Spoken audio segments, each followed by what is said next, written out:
नमस्कार शेतकरी मित्रांनो, सरकारी योजना अपडेट्स या युट्यूब चॅनलवरती तुमचं सर्वांचं स्वागत आहे. बघा, तुमच्यासाठी मी एक आज महत्वाची बातमी घेऊन आलेलो आहे. तर काय आहे ही बातमी? बघा, केंद्र सरकार शेतकऱ्यांच्या कल्याणासाठी राबवत आहे या टॉप 10 योजना. आपलं केंद्र सरकार जे आहे मित्रांनो, हे शेतकऱ्यांच्या कल्याणासाठी आणि हितासाठी या टॉप 10 योजना राबवत आहे. या नेमक्या टॉप 10 योजना कोणत्या आहेत आणि या योजनेचा लाभ कसा घ्यायचा याची माहिती मी तुम्हाला या व्हिडिओमध्ये देणार आहे. त्यासाठी तुम्ही या व्हिडिओला शेवटपर्यंत पाहायचं आहे आणि चॅनलला सबस्क्राईब केलं नसेल तर चॅनलला सबस्क्राईब करायचं आहे, कारण अशाच नवनवीन योजनांची माहिती मी आपल्या चॅनलवर देत असतो. या योजना तुमच्याकडून मिस होऊ नयेत म्हणून चॅनलला सबस्क्राईब करायचं आहे. चला तर मग सुरू करूयात आजच्या आपल्या या व्हिडिओला. बघा, शेतकऱ्यांसाठी केंद्र सरकारच्या टॉप 10 योजना, यामध्ये पहिली जी योजना आहे शेतकरी मित्रांनो, ती आहे प्रधानमंत्री किसान सन्मान निधी योजना. बघा, प्रधानमंत्री किसान सन्मान निधी योजना जी आहे आपली, ही केंद्र सरकारची योजना असून सर्व भूमीधारक शेतकरी कुटुंबांना दरवर्षी 6,000 थेट आर्थिक मदत दिली जाते. बघा मित्रांनो, प्रधानमंत्री किसान सन्मान निधी योजना जी आहे ही केंद्र सरकारची योजना आहे आणि ही सर्व भूमीधारक जे आपले शेतकरी आहेत, जे शेती करतात, या शेतकरी कुटुंबांना दरवर्षी 6,000 थेट आर्थिक मदत ही दिली जाते केंद्र सरकारतर्फे. आणि ही 6,000ची मदत जी आहे ही टप्प्याटप्प्याने, म्हणजे 2,000 रुपये, 2,000चे 3 टप्पे असे 6,000 रुपये तुम्हाला वर्षाकाठी मिळत असतात शेतकरी मित्रांनो ह्या योजनेमध्ये. त्यानंतर दुसरी जी योजना आहे शेतकरी मित्रांनो, ती आहे प्रधानमंत्री फसल विमा योजना. बघा, प्रधानमंत्री फसल योजना जी आहे आपली PMFBY, त्यामध्ये बघा नैसर्गिक आपत्ती, कीड रोगामुळे होणाऱ्या नुकसानीपासून संरक्षण देणारी पीक विमा योजना. शेतकऱ्यांसाठी कमी हप्ता, बघा खरीप 2%, रब्बी 1.5%, फळ पिके 5%. बघा, प्रधानमंत्री फसल विमा योजना जी आहे आपली, आपण विमा जो भरत असतो त्यामध्ये नैसर्गिक आपत्ती, पूर आला किंवा दुष्काळ पडला, त्यानंतर कीड रोगामुळे होणारे जे नुकसान आहे आपल्या पिकांचं, त्याला संरक्षण देणारी ही पीक विमा योजना आहे शेतकरी मित्रांनो. त्यानंतरची तिसरी योजना काय आहे? बघा, किसान क्रेडिट कार्ड, आपलं KCC योजना. मोदी सरकारची अत्यंत महत्वाची योजना आहे शेतकरी मित्रांनो. शेतकऱ्यांना आपत्कालीन कर्ज सुलभ व स्वस्त दरात मिळावे हा उद्देश 3 लाखांपर्यंत कर्ज प्रभावी 4% व्याजदराने वेळीच परतफेड केल्यास उपलब्ध असते. बघा, किसान क्रेडिट कार्ड नुसार तुम्हाला, किसान क्रेडिट कार्डवर तुम्हाला मोदी सरकार हे अत्यंत महत्वाची योजना जी आहे किसान क्रेडिट कार्डची, ती शेतकऱ्यांना अल्पकालीन कर्ज सुलभ व स्वस्त दरात मिळावे हा या योजनेचा उद्देश आहे शेतकरी मित्रांनो. बघा, अल्पकालीन कर्ज हे सुलभ व स्वस्त दरामध्ये शेतकऱ्यांना या योजनेअंतर्गत दिलं जातं. 3 लाखांपर्यंत तुम्ही हे कर्ज घेऊ शकता आणि त्याचा व्याजदर जो आहे शेतकरी मित्रांनो, तो आहे 4% व्याजदर त्याला लागत असतो. 3 लाखाला, 3 लाखापर्यंत तुम्ही कर्ज जे घेता त्या कर्जाला 4% इतका व्याजदर तुम्हाला लागत असतो.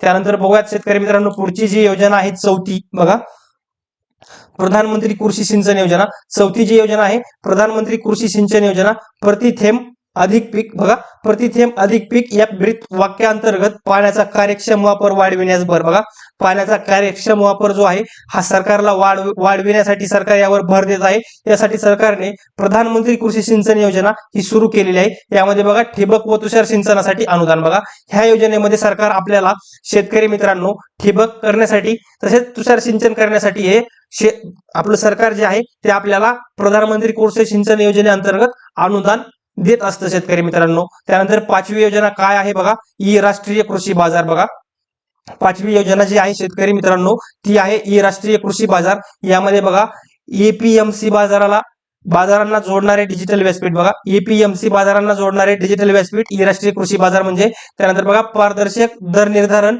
व ऑनलाईन व्यवहारामुळे शेतकऱ्यांना चांगला दर मिळतो. बघा, ह्या योजनेचा जो उद्देश आहे शेतकऱ्यांना चांगला दर मिळवून देणं, शेतकऱ्याच्या पिकाला, मालाला चांगला दर मिळवून देणं हा या योजनेचा उद्देश आहे. त्यामध्ये पारदर्शक दर निर्धारण जो असतो या योजनेअंतर्गत दिला जातो तुम्हाला. ऑनलाईन व्यवहार केल्यामुळे शेतकऱ्यांना या योजनेअंतर्गत चांगला दर मिळत असतो मित्रांनो. त्यानंतर बघा, सहावी जी योजना आहे आपली मृदा आरोग्य पत्रिका योजना. बघा, मृदा आरोग्य पत्रिका योजना, सॉइल हेल्थ कार्ड. त्यामध्ये बघा मातीतील 12 पोषक घटकांची तपासणी करून अहवाल व खतांच्या शिफारसी दिल्या जातात. अति खत वापर टाळणे व मातीची सुपीकता वाढवणे हा उद्देश. बघा, मृदा आरोग्य पत्रिका योजना जी आहे मित्रांनो, ह्या योजनेचा मुख्य उद्देश जो आहे तो अति खत वापर टाळणे व मातीची सुपीकता वाढवणे. बघा, आपण आता सध्या शेतामध्ये अति खताचा वापर करतो पीक जोमाने येण्यासाठी. ही अतिखताचा वापर टाळणे आणि मातीची सुपीकता वाढवणे हा या मृदा आरोग्य पत्रिका योजनेचा उद्देश आहे। यामध्ये मातीतील 12 पोषक घटकांची तपासणी केली जाते बघा।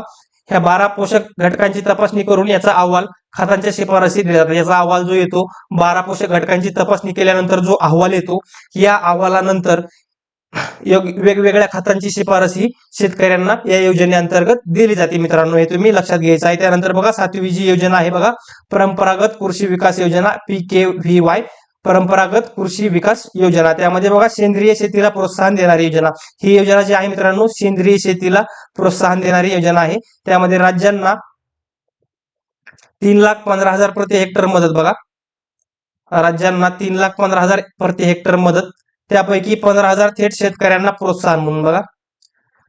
परंपरागत कृषी विकास योजना जी आहे ती सेंद्रिय शेतीला प्रोत्साहन देणारी योजना आहे। त्यामध्ये राज्यांना 3,15,000 प्रति हेक्टर अशी मदत राज्यांना मिळत असते, त्यापैकी 15,000 जी रक्कम आहे ती थेट शेतकऱ्यांना प्रोत्साहन म्हणून दिली जाते। सेंद्रिय शेती जे शेतकरी करतात अशा शेतकऱ्यांसाठी ही योजना आहे मित्रांनो। त्यानंतर बघा 8वी जी योजना आहे आपली कृषी पायाभूत सुविधा निधी AIF, कृषी पायाभूत सुविधा निधी ही जी योजना आहे त्यामध्ये कोल्ड स्टोरेज, गोदामे यासारख्या काढणी पश्चात सुविधांसाठी मध्यम व दीर्घकालीन कर्ज बघा। कृषी पायाभूत सुविधा योजना जी आहे मित्रांनो त्यामध्ये कोल्ड स्टोरेज, गोदाम यांसारख्या काढणी पश्चात सुविधांसाठी मध्यम व दीर्घकालीन कर्ज या योजनेअंतर्गत उपलब्ध करून दिलं जातं मित्रांनो। त्यामध्ये बघा 2 कोटींपर्यंत कर्जावर 3% व्याज अनुदान लागतं बघा। ही जी योजना आहे कृषी पायाभूत सुविधा निधी योजना, यामध्ये कोल्ड स्टोरेज, गोदामे यांसारख्या काढणी पश्चात सुविधांसाठी मध्यम व दीर्घकालीन कर्ज हे दिलं जातं। यामध्ये 2 कोटींपर्यंत तुम्हाला कर्ज दिलं जातं आणि त्यावर 3% व्याज अनुदान या योजनेअंतर्गत लादलं जातं मित्रांनो, हे तुम्ही लक्षात घ्यायचं आहे। त्यानंतरचा जी 9वी योजना आहे आपली प्रधानमंत्री कुसुम योजना बघा, प्रधानमंत्री कुसुम योजना जी आहे ती सौर ऊर्जेवर चालणारे सिंचन पंप बसवण्यासाठी योजना, सध्या ही योजना सुरू आहे मित्रांनो बघा। सौर ऊर्जेवर चालणारे सिंचन पंप बसवण्यासाठी आपल्या केंद्र सरकारने PM कुसुम योजना ही सुरू केलेली आहे। त्यामध्ये बघा 30% ते 50% अनुदान व अतिरिक्त वीज स्थानिक वीज वितरण कंपनीला विकण्याची संधी। तुम्ही ही योजनेचा लाभ घेऊन तुम्हाला या योजनेमध्ये 30 ते 50% अनुदान तर मिळणारच आहे, परंतु तुम्ही जर जास्त वीज जर तुम्ही उत्पन्न केली आणि ही वीज तुम्ही स्थानिक वीज वितरण कंपनीला विकू पण शकता, याची संधी सुद्धा शासन तुम्हाला उपलब्ध करून ह्या योजनेअंतर्गत देणार आहे, हे तुम्ही लक्षात घ्यायचं आहे। त्यानंतर सौर ऊर्जेवर चालणारे सिंचन पंप बसवण्याची योजना, म्हणजे सौर ऊर्जेवर तुम्ही सिंचन पंप सुद्धा बसवू शकताय। ही योजना सध्या आपल्या महाराष्ट्र राज्यामध्ये सुरू आहे जोमाने। त्यानंतर बघा 10वी जी योजना आहे शेतकरी मित्रांनो प्रधानमंत्री किसान मानधन योजना, यामध्ये बघा 18 ते 40 वयोगटातील अल्पसीमांत शेतकऱ्यांसाठी स्वइच्छेची पेन्शन, वयाची 60 वर्षे पूर्ण झाल्यानंतर दरमहा 3,000 रुपये पेन्शन बघा। प्रधानमंत्री किसान मानधन योजना जी आहे त्यामध्ये 18 ते 40 वयोगटातील जे अल्प व सीमांत शेतकरी आहेत आपल्या देशातील, यांच्यासाठी स्वइच्छी पेन्शन योजना जी आहे ही आता सध्या सुरू आहे। याच्यासाठी वयाची 60 वर्षे पूर्ण झाल्यानंतर तुम्हाला दरमहा 3,000 रुपये पेन्शन या योजनेअंतर्गत दिली जाणार आहे केंद्र सरकारतर्फे बघा। 18 ते 40 वय असताना तुम्हाला यामध्ये एक रक्कम भरायची असते, तेवढीच रक्कम केंद्र शासन भरत असते। तुमची रक्कम आणि केंद्र शासनाची रक्कम मिळून तुमचं वय 60 झालं आणि 60 वर्षाच्या प्लस तुम्ही गेलात तर तुम्हाला प्रत्येक महिन्याला 3,000 रुपये पेन्शन ही केंद्र सरकार देणार आहे। अशा प्रकारे मित्रांनो मी तुम्हाला या केंद्र सरकारच्या टॉप 10 योजनेविषयीची माहिती या व्हिडिओच्या माध्यमातून समजावून सांगण्याचा प्रयत्न केलेला आहे। आणि या योजनांची अधिक माहिती किंवा या योजनेचा फॉर्म कधी सुरू होतील किंवा या योजनेचा फॉर्म कसा भरायचा यासाठी तुम्ही जवळच्या CSC केंद्राला, माई सेतू सुविधा केंद्राला भेट द्या, ते तुम्हाला याविषयी काय काय कागदपत्रे लागतील याची माहिती देतील। अशा प्रकारे तुम्हाला जर व्हिडिओ आवडला असेल तर व्हिडिओला लाईक करा आणि अशाच नवनवीन योजनांच्या अपडेटसाठी आताच आपल्या YouTube चॅनलला सबस्क्राईब करा। धन्यवाद।